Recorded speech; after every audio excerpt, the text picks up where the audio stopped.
जे south pattern जास्त असतो तसा हा त्याच्यातला पॅटर्न येणार. आता हा वारली पेंटिंग मधल्या सुंदर असा आणि बॉर्डर वरती जे वर्क केलेलं आहे ते पूर्ण रेशीम वर्क केलेलं आहे. म्हणजे गोल्डन ज्याला वर्क म्हणतो तसं गोल्डन वर्क हे पूर्ण रेशीम वर्क मध्ये केलेलं आहे. आणि सुंदर असा पदर येणार त्याचा लाइनिंग मध्ये.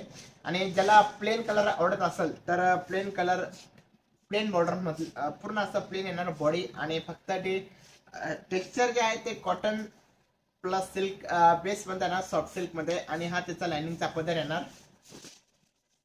आणि दोन्ही बॉर्डर जे आहे वारली प्रिंटने भरलेले येणार. आणि त्याच्यावरती असं पूर्ण रेशीम वर्क केलेलं आहे. ह्या साडीची जी प्राइस आहे ही फक्त 1250 रुपयाला आहे. याच्यात पण याची जी डिझाईन आहे ही कोयरी बुट्टीमध्ये आहे. आणि सेम मध्ये येणार, म्हणजे जसं आता मी तुम्हाला दाखवलं वारली पेंटिंग मध्ये तसं हा सेम येणार. फक्त बॉर्डरला कोयरी डिझाईन मध्ये येणार. आणि हे गोल्डन मध्ये येणार. जे बॉर्डरचा जे कलर आहे ते गोल्डन मध्ये येणार. आणि याला पण लाइनिंगचा पदर येणार, सुंदर असा लाइनिंगचा पदर. आणि ह्या साडीची प्राइस फक्त 1500 रुपयाला आहे. रामा कलर, सुंदर असा रामा कलर. आणि प्रत्येकाची जी बॉर्डर आहे ती डिफरंट डिफरंट मध्ये ना, म्हणजे वारली पेंटिंग मध्ये आहे ना. पण जे रेशीम जे आहे ते डिफरंट मध्ये येणार. याचा मरून मध्ये येणार, याचा ग्रीन मध्ये येणार, याचा पण ग्रीन मध्ये येणार.